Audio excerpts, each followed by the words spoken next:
Hi, good morning everybody. Thanks very much for coming along to hear what I have to say. It's a real pleasure to be here today to speak to you. I'm going to really talk about two things. I've just got one slide just to talk about the Carbon Trust and what we do. But the main topic I'm going to talk about today is a report that we've recently launched called Titans or Titanics, looking at businesses' attitude to climate change and climate change mitigation. So Carbon Trust was set up in 2001. It was set up as a mission-driven organisation with a mission to accelerate the move to a sustainable low-carbon economy. And Carbon Trust broadly does three things. We give advice to business, to governments and to public sector organisations. We measure and certify the footprint of organisations' products and services. And we work to develop and deploy low-carbon and sustainable technologies. Just going into a little bit more detail on each of those. In terms of business advice, we're very much at the interface between corporate strategy and sustainability.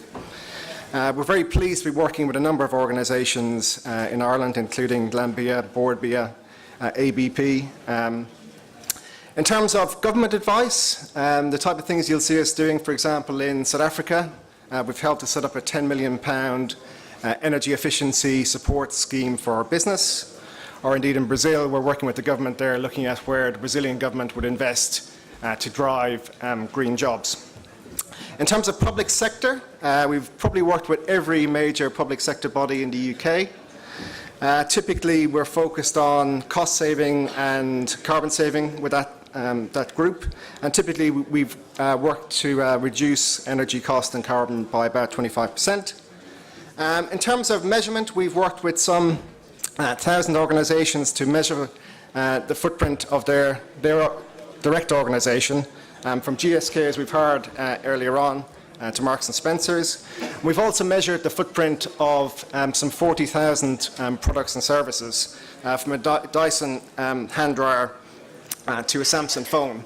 And while we think measurement is so important, as we heard earlier, is that once you measure something, you have the ability to manage it and to improve it. So from measurement, you can go to great management, and ultimately you can go to product redesign and supply chain and business model redesign. And then the third area is quite broad. So as I say, we do deployment of technology. We've got a partnership with Siemens Financial Services in the UK, providing finance for energy efficiency projects. And then in terms of technology development, to do a very broad range of things, from venture capital to incubation support for early stage companies, to working with larger corporates, helping them to prospect for technology, to running big innovation programs. Our biggest program at the moment is a €100 million program working to reduce the cost of offshore wind by 10%. So that's probably enough about Carbon Trust. So I'm going to talk a little bit about our report. So the starting point for this report was looking at what would be a sustainable pathway for the world and the pathway we're currently on. And you can look at the chart and you can read the numbers. So on the left, you can see what science tells us would be a sustainable pathway, and on the right, you can see kind of current projections of where we are. And clearly, there's a huge gap. But at the same time, there is some cause for optimism, I think. So if you look at the kind of first metric around climate and getting under 2 degrees C in terms of global temperature rises. When we did this slide, the world was on track for 4 degrees plus probably. If you look at the latest projections coming out at the Paris process in December, it looks like we're on track for 2.7. Not 2 yet, but significant progress, and I think very encouraging progress. Within that context of building a long-term, sustainable, low-carbon economy, we wanted to look at the role of business, and I guess there are different views on the role of business in this transition. On one side, people may see business as part of the problem, or in some cases the problem, in terms of generating emissions, deforestation, etc. That's not where we as Carbon Trust come from. We very much see business as not only part of the solution, but actually ultimately the group that's going to deliver and build a low-carbon economy. And we really need to leverage businesses' capabilities and skills if we're going to do that at scale. And if you look overall, as a society, there's a very strong business case for us to build a low-carbon economy. but looking at it from the point of view of an individual business, or indeed as from the point of view of an individual, the business case is not so strong.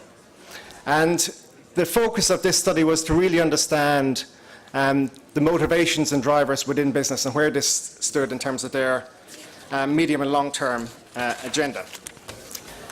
And to help us understand this in a bit more detail, we did two things. So we did a series of interviews, typically with leaders in sustainability around the world, so be they from businesses, investors, or more broadly from academia and elsewhere. But we also did a survey of business leaders from around the world, from the geographies you can see on the slide, just to see if there were indeed differences between different geographies around the world. And I just want to pick out some of the questions we looked at and then conclude with some of the kind of insights we took from the research and the work more generally. So one of the questions we asked was, do you see bottom line risks for your business from the direct impacts of climate change?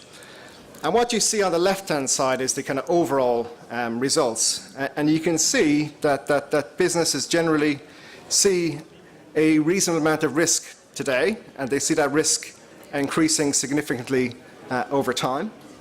But then if you look at regional differences, if you look at the US, they see less risk right now, where if you look at Asia, they see more risk. If we had asked this question 10 years ago, I think we'd have got a very different response. This would not have been on the agenda of business as it is today. Another question we asked is, would the overall move to an environmentally sustainable future be a risk or an opportunity for your business? And again, on the left-hand side, you can see the scores, as it were, across all the regions we looked at. And the general sense was this is more of an opportunity than a risk, but it is both. Clearly, there's perception that there's a high degree of risk, but a higher degree of opportunity. And again, there are some regional variations. Latin America, a lot more optimistic about this as a long-term business opportunity. Another question we asked was, do you as a business believe you will need to fundamentally change your products, services, or business model in this move to a sustainable low-carbon economy? Now, 49% said yes. But what I highlight on the slide here is the 43% that said no. And also I think which was interesting was that many businesses already believed they were doing all they needed to do to address this issue. Now, if you go back to one of my earlier slides, we know we're not on a sustainable pathway. And therefore, I've raised a question in our mind, are businesses, or at least some businesses, systematically underestimating the potential impact of this change on their business and shareholder value over the medium term?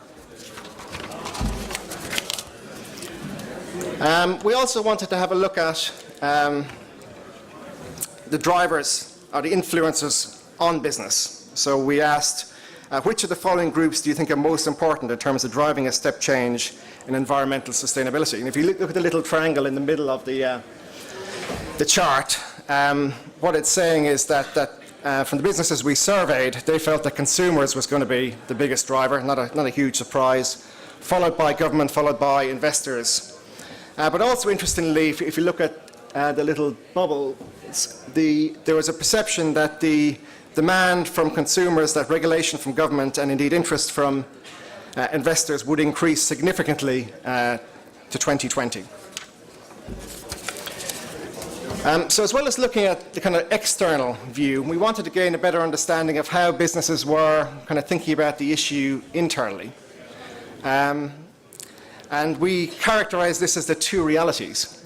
So the first reality was business is extremely good at managing within its kind of planning horizon.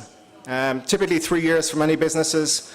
For extractive industries, it could be as long as 10 or more years. But within the business planning horizon, businesses, investors are really good at optimizing resource and getting the best possible result. But then, of course, we know we do need to move to a low-carbon economy. We don't quite know when that's going to happen, but we know it's an imperative for the world that we do.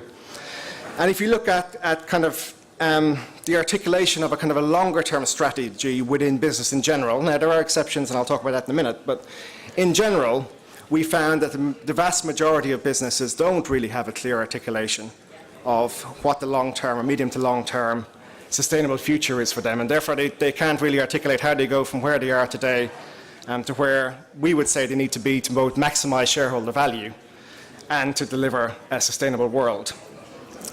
And as you probed that uncertainty about what will happen with consumers, what will happen over time with regulation, the general view was, well, when things change, we can change. We can transform ourselves as a business in a relatively short time frame. And that may well be true. But I think at the same time there is a degree of risk and a degree of uncertainty. And indeed, if businesses aren't kind of building options now that allow them to transform more quickly, I think they may be taking more risk than they need to. And of course, looking to the long term, one of the roles of the board is not only to hold management to account for current performance, it's also to raise their eyes to the future. And this is a piece of work done by MIT Sloan earlier in the year, looking at why boards don't put sustainability more robustly on their agenda. And the first few you could probably predict: competing priorities, insufficient resources, short-term thinking, lack of customer demand. But the two that really struck us were the next two, that there wasn't really a clear framework for business to really put some numbers around this longer-term transition. And actually that's kind of what we set about doing, coming on the back of this work, about how can we work with businesses to help them quantify from a strategic perspective the kind of value at stake in terms of value creation and value destruction for their business. And initially we came up with a really simple framework. It gets more complicated in a minute, but a very simple framework that says, on the horizontal axis you have risk, high or low. Vertical axis, you have opportunity, high or low. If you're bottom right, it's not a great place to be. Top left looks really good. Top right, well, depends how you play your cards. And bottom left, well, it's probably okay. So the framework's fine, but what we really wanted to do was to actually put some real numbers on this. And this is the framework we used. I won't go through it in a lot of detail. I'll just talk you through it at a very high level. So what we did for 6 sectors that I'll talk about in a second, we looked at a business as usual scenario in terms of shareholder value for each of those sectors. And then we defined a set of risks and opportunities for each of those sectors around regulation, around technology, consumer preferences, and indeed the physical impacts of climate change. And on the back of that, we built a series of scenarios that we and the sectors in question thought were plausible scenarios. And we covered, obviously, the range of opportunities as we saw them. And then for each scenario, we looked at what would be the impact on cost and revenues for a proactive approach versus a reactive approach. And that's what drove the output on the right-hand side, which is about, so what's the value upside, what's the value downside? And again, I'm just trying to give you a flavor today of what we did, so I won't go into lots of detail, but if you are interested, there's a detailed kind of analysis for each of these sectors in the report itself. But if you looked, as we did, at oil and gas, we're seeing primarily value being at risk. And the thing that's pretty striking about the matrix now is the percentage value at risk. So for oil and gas, you're talking kind of 30% plus. A little bit of upside, but basically you're talking about a lot of shareholder value at risk. If you look at consumer electronics and insulation, I mean, very big value creation potential. If you look at automotive, we talked a bit about electric vehicles earlier. It's a bit mixed, but again, the numbers are really big, 60% upside and 60% downside, depending on how well you manage a transition. And then on the bottom left, beer, not much value upside or downside, but of course, like all sectors, they are open to supply chain shocks, be it from water or other things. Now, my remarks have been about business in general. And as you've heard this morning from GSK and indeed from other organizations, There are a number of organizations around the world taking a very different view, taking a long-term view. However, our research would seem to indicate they're the exception rather than the rule, and most businesses are not doing that. And obviously what you do by sector will vary, but some of the things we're seeing leading businesses do today around managing the opportunity or positioning themselves for opportunities around kind of getting ahead of the curve and building options. So that could be investing in a small scale in a novel technology. Rather than doing a kind of desk-based research, actually invest to really understand the technology and its potential, and we're seeing that as an increasing trend. And then if the technology proves to have potential, then really scaling it up, but actually learning by doing. A second one that's increasingly, I think, interesting is businesses, again, as we heard this morning, building in sustainability into their products and services from day one and taking a much more radical approach rather than an incremental approach. Again, that's the exception, but we are seeing some companies doing that, and we're also seeing companies investing in kind of new markets as they see new opportunities emerge. In terms of risk, I guess one of the big kind of questions is about investing in new infrastructure and how you make sure that's insulated from any future changes. And again, we see a lot of companies thinking about that. Improving carbon efficiency, that's something that a lot of companies have done. So they've looked at their own operations, they've looked up and down the supply chain, and I think the next thing for those organizations to now do is to take a more corporate strategy view about where do we go as an organization and how can we really make sustainability a core part of value creation for the company, not just something that we do on the side. That's all I really wanted to say. I just wanted to give you a flavour of the report, talk a little bit about Carbon Trust. As I say, the report's on our website if you do want to download it. If you've got any questions on the report or from me, please come and grab me, or indeed my colleagues who are here today. So thank you very much.